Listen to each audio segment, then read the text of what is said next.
Hi friends, welcome back to my channel. Today we will see some questions on higher education. Okay, according to National Education Policy 2020, the current system of 10 plus 2 is to be replaced by which of the following curriculum structure. अभी जो नई शिक्षा नीति आई है, जो हमारा नया new education policy आया है, वो जैसे पहले 10+2 पैटर्न था, तो आज उसमें उसके करिकुलम में क्या बदलाव किए गए हैं. So the here options are given us that 5 plus 3 plus 3 plus 4, option B 4 plus 3 plus 3 plus 4, or option C and D. So the correct option is now here is A. Option A is correct, 5 plus 3 plus 3 plus 4. How? The National Education Policy replaced the current system 10 plus 2. A new curriculum system and pedagogy structure is 5 plus 3 4. मतलब नई जो new education policy है वो first education policy को replace करती है और उन्होंने कवर किए हैं 4 stages. That is 5 years at foundation stage. मतलब बच्चा जब उसकी फाउंडेशन स्टेज पे होगा, जैसे आंगनवाड़ी बालवाड़ी लाइक, वो 5 एज तक वहाँ पे रहेगा. After that 3 years in preparatory stage and 3 years in middle stage and 4 years in the secondary stage. So the option number A is correct here. Now next question की ओर बढ़ते हैं. Now the next question here, which of the following scheme enable higher education institution to work people in rural India and identify their development challenges and evaluating appropriate solution for accelerating sustainable growth. So निम्नलिखित कौन सी योजना जो है उच्च शिक्षा संस्थानों को ग्रामीण भारत में लोगों के साथ काम करने में सक्षम बनाती है. So the here correct option is option number B, UBA, Unnat Bharat Abhiyan. Unnat Bharat Abhiyan, it is the flagship programme of the government of India inspired by the vision of transformational change in rural development process. So the Unnat Bharat Abhiyan, it is a correct answer. Now question number 4, which of the following was launched by the Ministry of Human Resources Development to attract foreign students to choose India as their destination for higher education? तो नीचे दिए गए option में से कौन सा जो एक जिसे बोलेंगे कि हम बाहर के जो स्टूडेंट हैं उन्हें आकर्षित करने के लिए या वो अट्रैक्ट हो जाए हमारी एजुकेशन इसकी तरफ, तो उसके लिए कौन सी योजना का अमल किया है या कौन से योजना को लॉन्च किया है. So the here correct option is option number B, study in India. Study in India जो है मिनिस्ट्री ऑफ ह्यूमन रिसोर्स मतलब MHRD का एक boosting share of international student का मतलब जो है उनमें कंट्रीब्यूशन रहे, ज़्यादा से ज़्यादा स्टूडेंट अट्रैक्टेड हो जाए, इसलिए the study in India programme को लॉन्च किया गया. Study in India focuses on attracting 30 countries student towards it. Then the study in India improve the overall quality of higher education also. Now the next question, question number 5, specialized training in the subject of tantra or tantrism is famous for which of the following university? तो तंत्रा और तंत्रिज्म के लिए कौन सा विश्वविद्यालय famous था? सो इसका correct option है Takshashila. Takshashila is famous for tantra and tantrism. Takshashila University, one of the ancient university and was noted center for learning and including religious teaching of Buddhism also. So the Takshashila University was flourished in 600 BC to 500 AD in Kingdom of Gandhar. Okay, so the Takshashila is an important archaeological site also, now located in Pakistan. Now, so the correct option is A. Now next, the first open university in India was established in the year. पहली भारत में प्रथम मुक्त विश्वविद्यालय की स्थापना किस वर्ष में हुई थी? तो वो हुई थी 1982 में. So the option number B is correct. So the doctor BR Ambedkar open university, ये पहली है, हैदराबाद आंध्र प्रदेश में आती है ये. इसका सेटअप हुआ था 26 अगस्त 1982. ये फर्स्ट ओपन यूनिवर्सिटी मानी जाती है. Now the next question, given below are 2 statements, नीचे 2 स्टेटमेंट दिए गए हैं. That pravidya means knowledge that transcends human experiences, or aparividya means knowledge based on the human experience. So the statement first and second is true, statement first and second are false, statement first and second both, first is true and second is false. So this is how the here one statement and reasons are given, so we have to choose the correct. So the here first is correct, both the statements are true, दोनों सही है, पर विद्या और जिसे बोले जाते हैं वो हायर लर्निंग और लर्निंग रिलेटेड है, सेल्फ और द अल्टीमेट ट्रूथ के लिए, ट्रांजिशनल नॉलेज के लिए, Vedanta affirm that those who gain the knowledge, and the upper vidya both जो है worldly living are called the lower knowledge for the worldly living, so the upper vidya. So both statement are correct.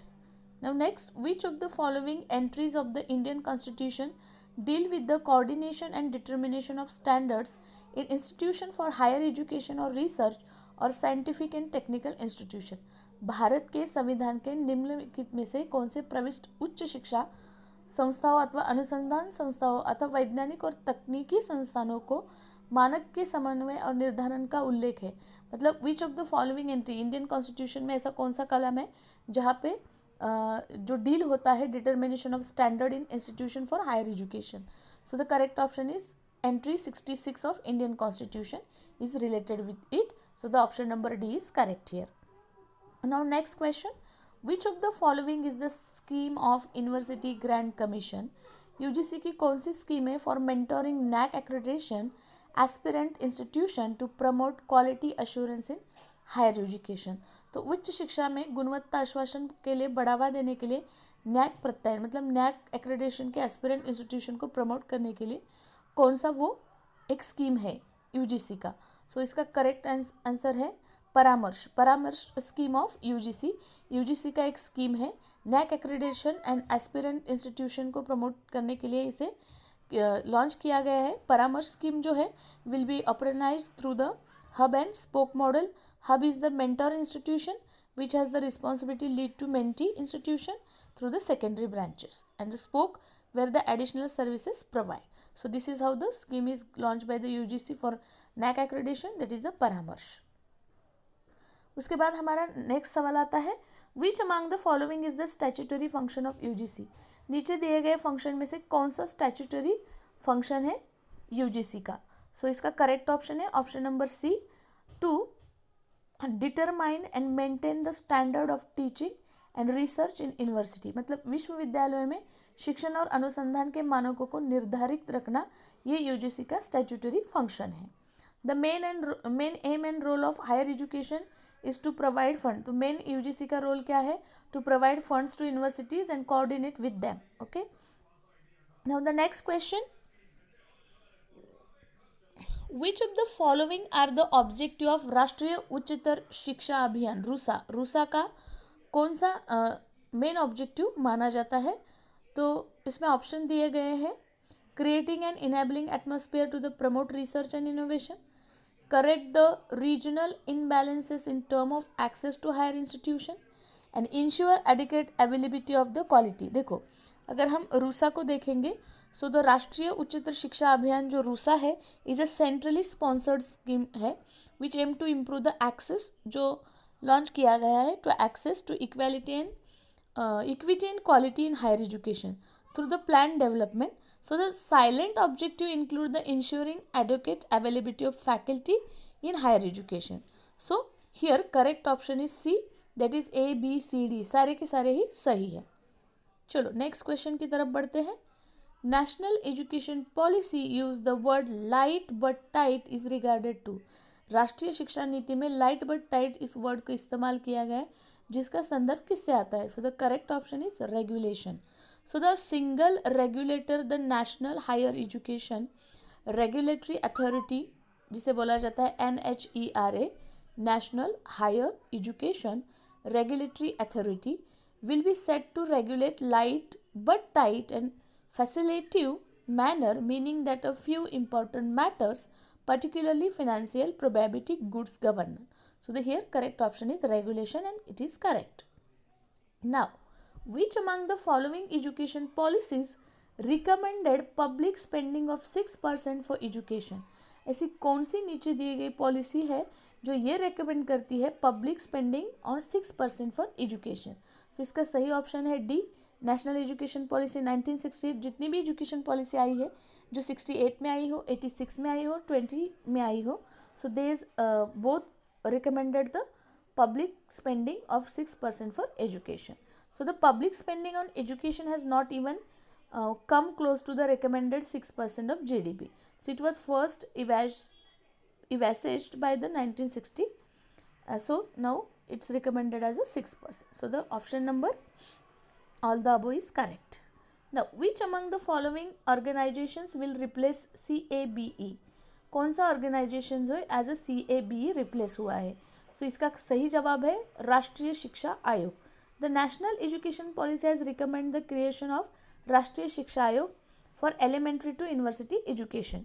Elementary to university education के लिए राष्ट्रीय शिक्षा आयोग का निर्माण हो. It will be replace, और उसे रिप्लेस किया गया है एडवाइजरी बोर्ड ऑफ एजुकेशन, जिसे कहा जाता है central advisory board of education CABE. Okay, next, which of the following council doesn't have its headquarter in Delhi? नीचे दिए गए कौन से मुख्यालय का मुख्यालय दिल्ली में नहीं है? देखो, AICTE का दिल्ली में है. महात्मा गांधी नेशनल काउंसिल का जो है वो नहीं है क्योंकि वो हैदराबाद में है. ICMR दिल्ली में है, CSIR भी दिल्ली में है, AICTE भी दिल्ली में. सो द करेक्ट ऑप्शन होता है हमारा option number B. Now next, how many parts does the India constitution currently have? So the correct option is option number C, 25. The Indian Constitution is having 25 parts now. The Constitution of India has 448 articles, 25 parts and 12 schedules. पर पहले जो है वो ऐसा नहीं था. पहले थे 395 आर्टिकल्स थे जो आज 448 हुए हैं. पहले 22 पार्ट्स हुआ करते थे, अब 25 पार्ट्स है. और पहले 9 शेड्यूल्स थे, अभी 12 शेड्यूल्स है. सो this is how the correction here. Now next, consider the following statement and select the correct answer from the codes given below. So यहाँ पे the Union Finance Commission does not have any role in considering measures for the giving financial assistance to local bodies. मतलब the Union Finance Commission जो है उसको सहायता प्रदान करने हेतु उपाय और विचार करने के संबंध में संघीय वित्त आयोग की कोई भूमिका नहीं है. और दूसरा कथन कहता है, in spite of 73rd and 74th constitutional amendments, local government constitute to be a state subject. So इसमें से देखा जाए तो A is a false but the R is true है, क्योंकि the finance commission is a quasi judicial body that the distribute central fund, determine the principles and recommend the measures also. So this is how our answer is answer number D. Then the two famous universities of Oxford and Cambridge are located in. Both universities located in United States of America. Both are famous. Next, match the pairs है. एक तरफ हमें देखो list of works दी है और वो work किसका है. अष्टाध्यायी किसका है? तो अष्टाध्यायी हम देखते हैं तो वो है पाणिनि का. महाभाष्य जो है वो पतंजलि का है. Panchatantra is belongs to Vishnu Sharma and Panch Siddhantika belongs to Varahamihar. So the option number A is correct. Both as it is all correct. Okay. मतलब पाणिनि का है अष्टाध्यायी, उन्होंने लिखा है. पतंजलि ने लिखा है महाभाष्य. विष्णु शर्मा ने लिखा है पंचतंत्र एंड वराहमिहिर ने लिखा है Pancha Siddhantika. Okay. So the Panini also known for his text Ashtadhyayi और sutra style, treatise on Sanskrit grammar. Sanskrit grammar के लिए भी वो फेमस है. इसके साथ महाभाष्य एक great attributed to Patanjali is a commentary on selected rules of Sanskrit grammar. Okay. Then Varahamihir's main work book Panch Siddhantika which is 5 astronomical canons उसमें दिए गए हैं. और the Panchatantra is a ancient collection of interrelated animal fables. Then the prominent women scholar reported during the Vedic period. वैदिक period की विदुषी महिलाओं के नाम. देखो इसमें विदुषी महिलाओं के नाम अगर देते हैं तो उसमें आता है गार्गी आती है, मैत्रेयी आती है, तो ऑप्शन नंबर हमारा सी हो जाएगा. विश्वम्भरा भी आ जाती है, गार्गी, मैत्रेयी, विश्वम्भरा और अपाला. ओके. संघमित्रा उसमें नहीं आती है. Okay. Now UGC portal e starts is for. तो UGC पोर्टल ई-स्टार्ट्स जो है वो किसके लिए है? तो वो है scholarship, fellowship, award, registration tracking system के लिए. E start is a single window online platform for all scholarship and fellowship offered by the UGC. The next question, who among the following first took the initiative for appointing a University Education Commission? तो University Education Commission जो है सबसे पहले किसकी नियुक्ति की पहल थी ये? तो ये थी लॉर्ड कर्जन की पहल. The Indian Universities Commission was a body appointed in 1902 on the instruction of Lord Curzon. So the correct option is option number A. Then consider the following statement. National Education Alliance for Technology NEAT scheme which is launched in 2018. मतलब NEAT जो है वो 2018 में launch हुआ. The scheme will ensure the use of artificial intelligence और ये ensure करती थी आर्टिफिशियल इंटेलिजेंस को. And the apex committee constituted by MHRT will be administrator. So the which one correct? So the correct option is option number C. That is B and C are only correct. This scheme will be ensure use of artificial intelligence or the apex committee constituted it. So the B and C is only correct. So the National Education Alliance for Technology जिसे NEAT कहा जाता है वो 2019 में launch हुई थी ना कि 2018 में. Okay, so that is why first is not correct. Then match the pairs again. STI policy 2013, TEQIP exclusive education zone and information security education awareness project. So which one is correct? So the correct option is here B, because science and technology and innovation policy is launched by Ministry of Science and Technology. TEQIP technical education quality improvement program is joint effort between the central government MHRD and the World Bank of improving जो है sorry okay, so the correct option is B. तो TEQIP जो है technical education quality improvement programme is joint effort between the central government. और NITI Aayog which is in October 2019 has decided to create exclusive education zone. So this is how our correct option is option number B. Now the 25 question. Given below are two statement, one is labelled as assertion and another is reason. तो हमारा assertion क्या कहता है? Budget 2020-21 has asked to start online education portal for higher education and help the top 100 institution of the country. और हमारा reason कहता है कि the deprived section of society does not have the access to higher education. So हमारा option number A correct हो जाता है क्योंकि दोनों ही सही है. एंड आर जो है उसका करेक्ट एक्सप्लेनेशन है. बजट 2021 में does provision for high quality education for the deprived section. Now the next question. Regarding that Swayam consider the following statement. So the option number A is correct here. It is launched for integration of conventional and vocational education as well as to increase the employability of youth. So the SWAM is a skill matrix of vocational advancement of youth. Next, given below are two statements. One is assertion and another is reason. Okay. So assertion है, recently higher education department has released 5-year vision plan. Title as education quality upgradation in inclusion programme, जिसे कहा गया है EQUIP. और हमारा reason कहता है the vision plan is accordance with the budget under 2020 aspirational Indian theme. So इसे देखा जाए तो हमारा ऑप्शन नंबर हो जाता है C is correct, that A is true but R is false. Why? Because the higher education department of the union ministry of human resource development has finalise release 5-year vision plan. Title as, ये सही है. Okay, but in May 2019 the vision plan by HRD मिनिस्ट्री it's accordance with the prime minister, not as a aspirational Indian theme. Okay, so the here that A is true but R is false. Now the next match the pairs.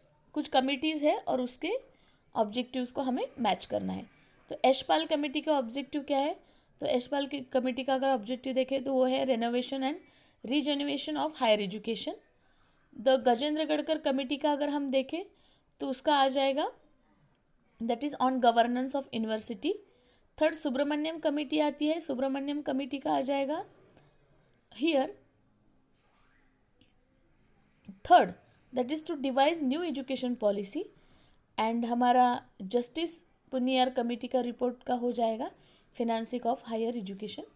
So this is how हमारा option number D यहाँ पे correct होता है, क्योंकि MHRD had set up the committees on higher education in 2009 known as Yashpal committee for, जो 2009 में MHRD ने एक कमेटी रखी थी जिसको यशपाल कमेटी कहती है, और उसका काम था renovation and the reform in higher education.